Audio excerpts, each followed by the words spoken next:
Assalamualaikum warahmatullahi wabarakatuh. Halo Deng Sana Seberataan, kembali lagi di podcast Tambah Kesah yang tentu saja akan tayang di kanal YouTube kita Alternative Talks dan juga stasiun TV kesayangan kita PKTV Kaltim Grece Bene.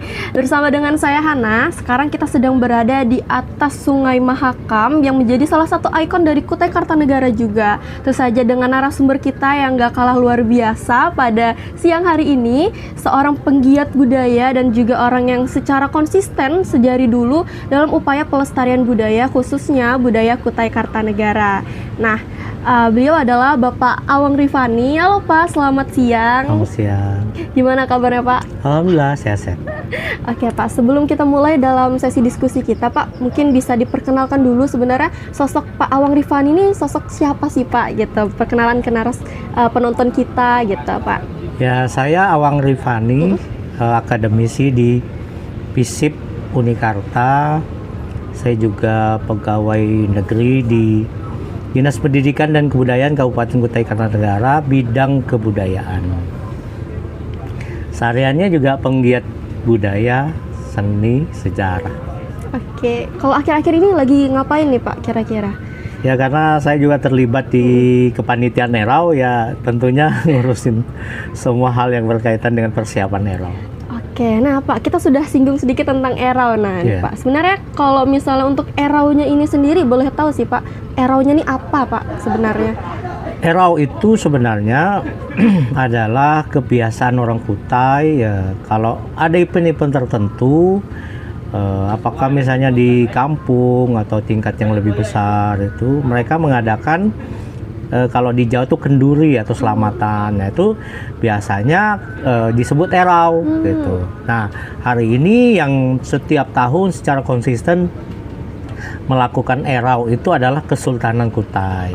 Makanya kan dinamakan Erau Adat Kesultanan Kutai Kartanegara. Oke, Pak. Dari sudut pandang sejarah nih Pak, sebenarnya awal mula Erau ini Pak dilaksanakan di Kutai Kartanegara ini seperti apa sih Pak? Kalau Erau dalam versi kerajaan atau kesultanan itu sudah ada sejak abad ke-13, di mana pertama kali Aji Batara Agung Dewa Sakti, Raja Kutai pertama itu melakukan upacara tijak tanah dan mandi ke sungai. Itu dilakukan Erau, itu yang pertama dalam sejarah kerajaan atau Kesultanan Kutai. Oke Pak, untuk tema Erau tahun ini kan itu menjaga marwah peradaban Nusantara ya Pak. Ya.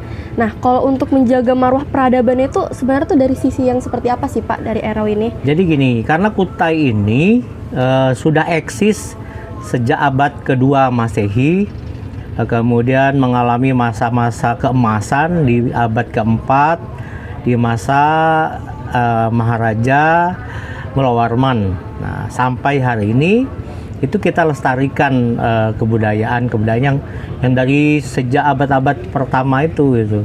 Sehingga kemudian kalau kita kaitkan dengan apa yang kita lakukan hari ini, itu kan sebenarnya kita tuh menjaga atau melestarikan kebudayaan Nusantara itu.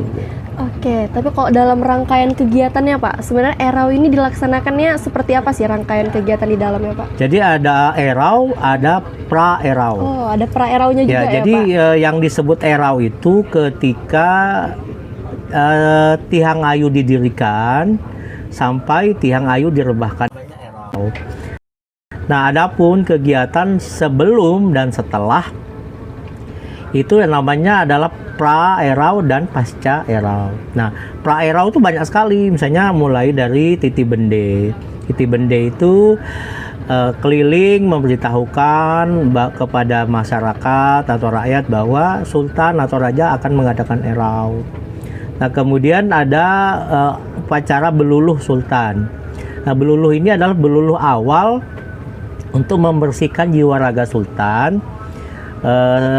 Diharapkan selama prosesi Erau sultan itu sehat gitu, karena rangkaian acara yang cukup panjang, cukup melelahkan gitu kan. Jadi diharapkan dengan acara beluluh itu jiwa raga sultan itu bersih, menjadi sehat gitu.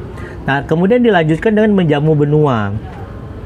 Acara menjamu benua itu di 3 titik, di kepala benua, di perut benua, dan buntut benua. Nah, itu ada 3 titik itu adalah memberi makan makhluk halus, sekalian memberitahukan bahwa Sultan akan mengadakan erau. Itu Nyabu Menua.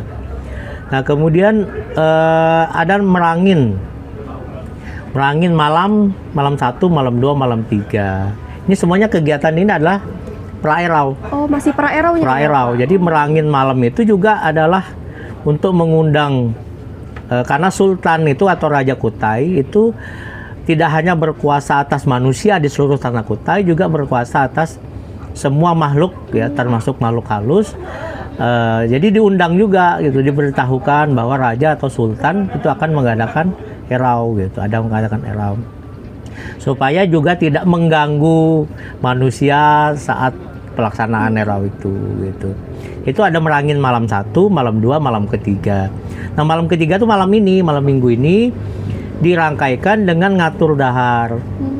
Nah, ngatur dahar itu sama fungsinya untuk memberitahukan dan memberi makan makhluk halus, kejuntayan, kemumulan, pengalasan, itu untuk sama-sama menjaga erau ini supaya terlaksana dengan baik, tidak ada gangguan gitu. Wah, banyak banget istilah-istilah yang baru saya dengar juga ya nih Pak. Itu semua adalah rangkaian pra-erau. Nah, hari Minggunya itu ada, hari Minggu besok itu ada upacara mendirikan tiang ayu. Nah, itulah yang disebut erau. Oke, berarti tanda dimulainya erau itu ya Pak? Tanda dimulainya erau itu saat ayu berdiri. Oke, nah kalau untuk siapa aja sih Pak yang terlibat dalam rangkaian proses pelaksanaan erau ini Pak? Jadi gini, erau itu ada 3. Pertama ada yang dieraukan. Yang dieraukan itu raja atau sultan.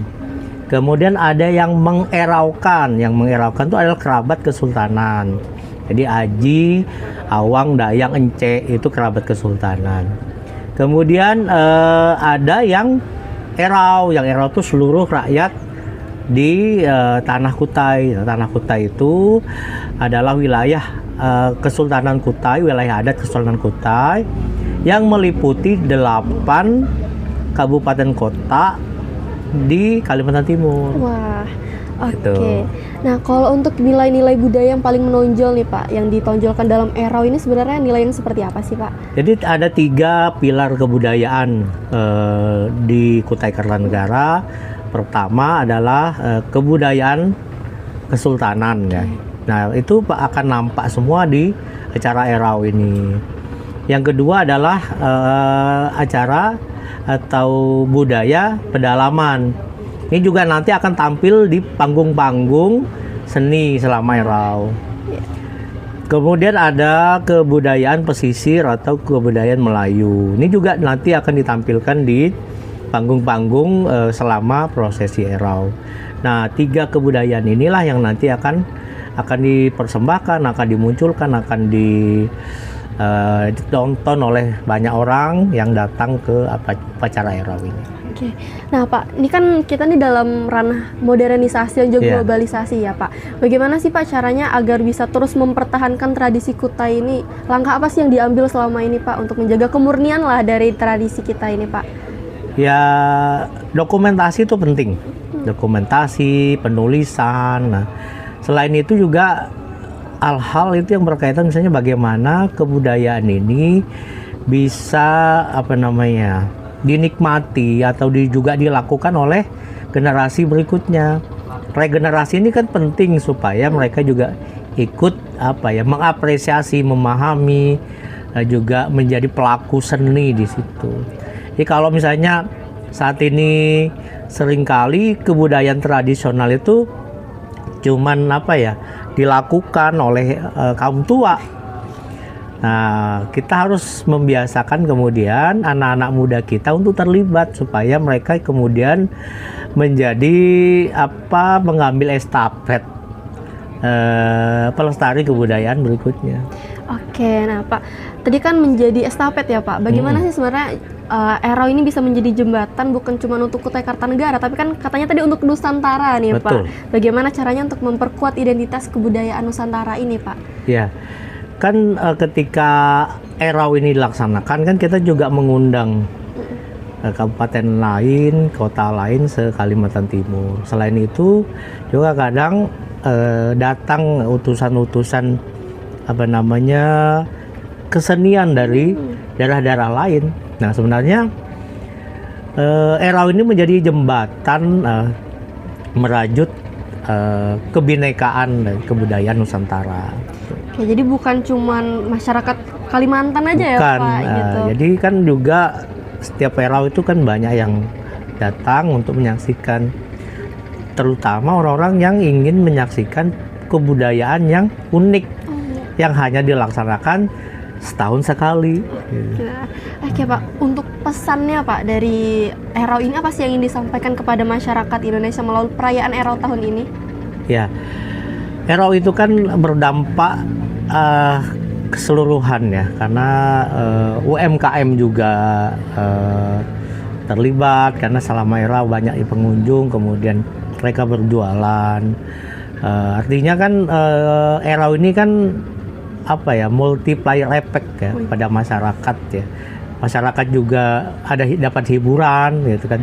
Yang terlibat dalam kepanitiaan, ikut menari dan sebagainya juga kan dapat pendapatan dari situ. Artinya Erau ini sesuatu yang seharusnya juga kita nikmati bersama gitu. Supaya kedepannya daerah ini menjadi berkembang, kebudayaan kita juga lestari. Oke Pak, nah tadi kan ada pengunjung-pengunjung dari luar ya Pak. Bagaimana sih Pak respon masyarakat dan juga pengunjung luar itu selama ini Pak kepada pelaksanaan kita Erau kita lah Pak? Ya, saya beberapa hari ini juga mendampingi kawan-kawan dari Jakarta ya. Mereka antusias sekali menyaksikan upacara dari upacara satu ke upacara yang lain, dan mereka sangat apresiasi ya melihat bahwa ini sesuatu yang baru mereka saksikan, sesuatu yang unik gitu, yang tidak pernah mereka saksikan dimanapun. Alhamdulillah antusiasme yang baru-baru melihat itu luar biasa gitu. Itu patut kita syukuri gitu. Iya. Oke Pak, sambil lanjut Pak mungkin bisa sambil minum ya, gitu makasih. Pak, boleh? Ya. Oke Pak, tadi kan juga katanya multiple effect ya tadi Pak?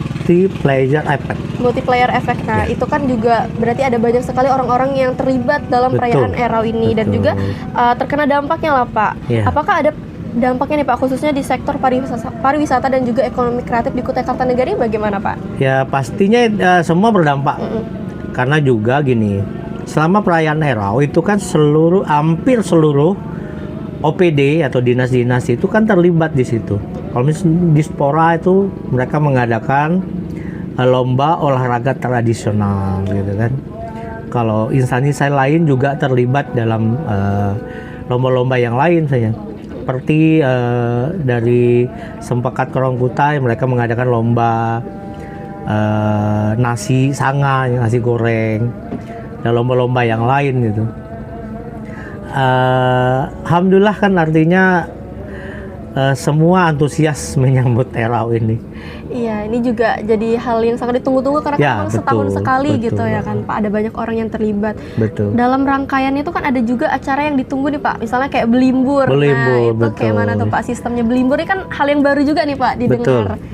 Jadi belimbur itu kita menggunakan atasan atau baju itu baju putih, bagian bawahan itu batik. Itu simboliknya adalah belimbur itu adalah pembersihan diri. Jadi rangkaian terakhir dari prosesi Erau itu adalah belimbur yang dinikmati oleh seluruh masyarakat ya. Belimbur itu adalah saling bersiram-siraman air yang maknanya untuk pembersihan diri. Oke, berarti di rangkaian terakhir ya Pak? Ya, ya betul. Oke, nah Pak, tadi kan ada sinergi antara pemerintah dan juga kesultanan ya Pak. Sebenarnya bentuk sinerginya itu seperti apa sih Pak? Ini kan Erau ini kan dalam ranah kesultanan ya Pak. Betul. Tapi bagaimana sih sistem kerjasamanya atau hubungannya dengan pihak pemerintahan kita nih Pak? Ya, jadi gini. Setelah masuk ke Republik ya kan tahun 60 ke Kesultanan, tidak lagi berfungsi sebagai sebuah negara. Jadi dia masuk ke dalam sistem kenegaraan Republik Indonesia. Nah, sejak saat itu kemudian penyelenggaraan ERAU itu penganggarannya dilakukan oleh pemerintah daerah gitu. Jadi pihak kesultanan itu menerima dana hibah ya untuk pelaksanaan ERAU itu. Jadi dianggarkan di APBD. Oh gitu Pak. Jadi sebenarnya tuh juga ada yang penasaran nih Pak. Kan kita nih bentuknya kesultanan ya Pak. Kita nih punya kesultanan, tetapi kita punya pemerintahan sendiri berbeda dengan di Jogja kayak gitu kan Pak. Itu sebenarnya bagaimana sih Pak awal mula pemisahan inilah Pak, pemerintahan antara kesultanan dan juga pihak pemerintah kabupaten kita nih Pak? Ya, dulu kita pernah mengalami masa-masa daerah istimewa Kutai. Iya, daerah istimewa Kutai itu berlangsung sejak kemerdekaan 45 sampai tahun 60. Okay. Nah, tahun 60 itu keluar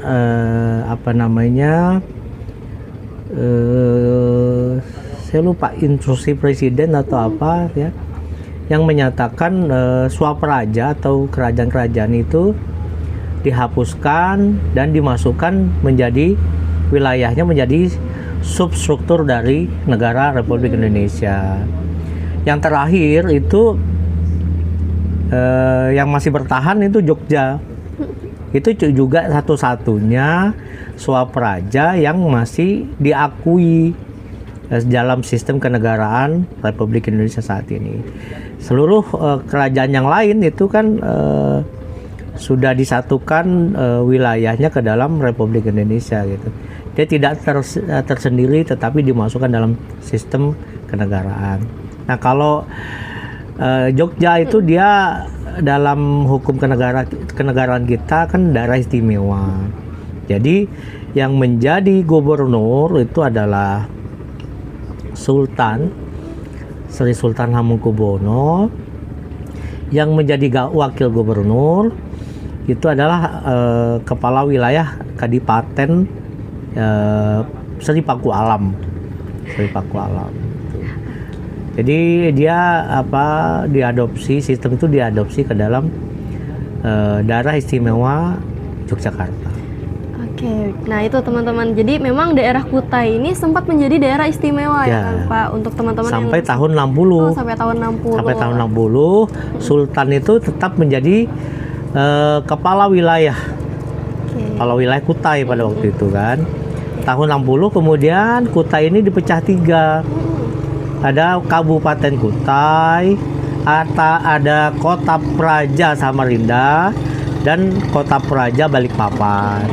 Nah, dulu awalnya karena Penajam Pasir Utara itu adalah wilayah Kesultanan Kutai, dia dimasukkan ke wilayah Kota Praja Balikpapan waktu itu. Lalu perkembangan berikutnya dia dimasukkan ke wilayah Kabupaten Pasir. Dan saat ini sudah terpisah lagi dari Kabupaten Pasir menjadi Kabupaten Penajam Pasir Utara. Jadi memang cukup luas ya Pak ya, Kutai ini. Wilayah Kesultanan Kutai itu meliputi 8 dari 10 kabupaten kota di Kaltim. Itu berarti kan minus Kabupaten Berau dan minus Kabupaten Pasir saat ini. Oke. Ya. Nah Pak, sekarang ini kan ERAU ini bukan cuman hanya adatnya aja ya Pak, tapi dikemas dalam bentuk festival nih Pak. Bagaimana sih Bapak melihat sinergi antara pelestarian adat dan juga inovasi modern lah saat ini Pak? Ya, artinya memang untuk adat itu ada tradisi seni budaya itu supaya bisa dinikmati oleh generasi muda, itu kita harus berinovasi. Tuh. Jadi kita harus tampilkan di panggung-panggung terbuka, panggung-panggung di mana masyarakat umum, masyarakat banyak itu bisa menikmatinya gitu. Kalau yang sakral itu memang tidak bisa tidak bisa kita kemas karena ada hal-hal yang pakemnya memang begitu. Itu disediakan layar untuk bisa ditonton secara umum. Oke Pak, nah bicara tentang ERAU nih Pak, 10 misalnya sampai 20 tahun ke depan nih, bagaimana sih Pak harapan Bapak terhadap pelestarian ERAU ini dan juga pandangan Bapak lah terhadap ERAU ke depannya nih bagaimana? Ya, Erau Kesultanan atau Kerajaan Kutai itu sudah berlangsung lebih kurang 8 abad, 800 tahun, sejak abad ke-13. Ini sesuatu yang luar biasa yang bertahan sampai hari ini kan gitu. Artinya ini yang sesuatu yang sangat patut kita lestarikan supaya bisa dilihat, dinikmati oleh generasi berikutnya sampai kapanpun gitu. Tidak banyak di Nusantara ini kebudayaan itu bisa bertahan selama itu gitu. Jogja aja itu baru sekitar 200-an tahun, baru 2 abad. Ini Kutai udah 8 Kutai abad. Kartanegara itu udah 8 abad. Kalau kita hitung lagi dengan Kutai Martadipura itu jauh lebih lama lagi ya, Pak. gitu. Oke Pak, untuk Bapak pribadi Pak, sebenarnya Bapak ini kan bergelutnya di bidang kebudayaan juga nih Pak. Apa sih Pak arti Erau ini secara pribadi untuk Bapak? Ya, Erau saya maknai sebagai sebuah perhelatan kebudayaan ya. Sesuatu yang kita nikmati bersama, ini sebagai sesuatu yang wajib kita apresiasi, sebuah peninggalan tradisi dari nenek moyang kita. Erau juga adalah manifestasi bagaimana kita menghargai, menghormati para leluhur kita yang dulu awalnya menciptakan kebudayaan ini gitu. Ini adalah cara kita untuk mengenang kemudian mengikat kita dengan para leluhur. Oke Pak, nah terakhir Pak, apakah ada pesan yang ingin disampaikan nih Pak kepada para generasi muda lah Pak untuk mereka agar bisa terus melestarikan budaya kita nih Pak? Ya, kebudayaan ini kan tidak lahir begitu saja. Dia sudah menembus ratusan tahun, menembus zaman, menembus waktu. Ini sesuatu yang layak kita pertahankan, sesuatu yang unik yang hanya ada di sini. Dan banyak hal yang belum kita pelajari ya, termasuk misalnya tidak banyak orang yang mengetahui tentang tambak karang. Iya betul Pak. Satu seni melukis dengan media beras warna-warni dengan motif tertentu. Tidak banyak yang mengetahui itu gitu kan. Jadi generasi muda ini saya harapkan juga lebih banyak belajar, lebih banyak tahu sehingga mampu atau mau mengapresiasi kebudayaan ini nantinya gitu. Oke Pak, untuk seluruh masyarakat Kutai Kartanegara Pak, pesan terakhirnya ingin disampaikan kepada para penonton juga nih Pak, terakhir bagaimana? Ya, jadi Erau ini adalah milik kita semua. Kita ada masyarakat, rakyat ini yang Erau karena Sultan dieraukan, artinya sama-sama kita nikmati apa yang ditampilkan, apa yang disajikan, kemudian kita jaga bersama dan kita lestarikan kebudayaan ini. Oke, mungkin itu ya Pak dari sesi podcast kita, karena memang pengen lagi lebih berbicara lebih lanjut terkait dengan Erau ini karena ada banyak sekali proses-proses detail-detail yang seru untuk dibicarakan sebenarnya Pak. Tetapi mungkin banyak yang belum kita ketahui. Iya betul, apalagi teman-teman ini pasti pengen juga nih tahu tentang Erau, tapi nggak banyak orang yang bisa menceritakan tentang hal itu Pak kepada anak-anak muda kan. Makanya ini juga menjadi salah satu media kita untuk sama-sama belajar. Gitu.